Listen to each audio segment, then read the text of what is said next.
questions 40 and 41 are based upon this paragraph and map of the Southeast Asian monsoons. And you probably should read through this because this is going to give you some information related to how the rainfall and the monsoon season occurs and why and what time of the year. And that's definitely going to help you answer some of the questions that come afterwards. Now, sometimes it is a good idea to read the question first and then go back. But definitely look through this information. Remember, you have plenty of time on the test, so definitely read all the information you can.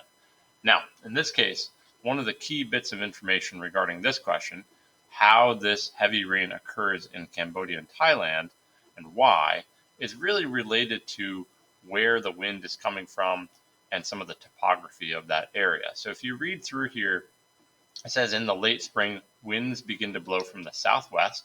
So if I were to draw that on here, it would be from the southwest coming this way, okay, into Thailand and Cambodia down here, into these mountains. And it does talk about that in here.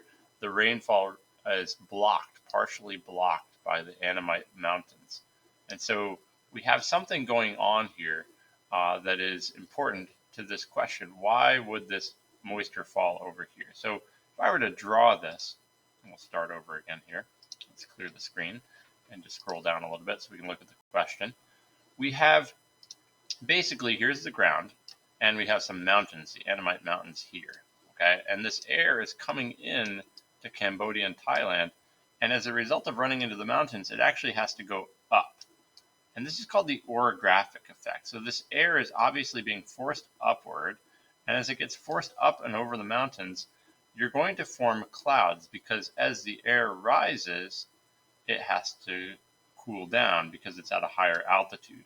And as it rises and cools, you form clouds because clouds form with condensation from cooling. And as a result of cloud formation, obviously you're going to have a lot of precipitation. So the big things to note are, number one, rising air always cools, and cooling air leads to condensation of all that moisture. And all that condensation and cloud formation leads to rainfall. And so this basically happens due to shifts in the vertical ray of the sun, and it happens at certain times of the year. And so let's just kind of eliminate answers here. Obviously, I'm saying this is all about rising air, so get rid of the sinking ones. And rising air always cools down, and so therefore the answer is number 1.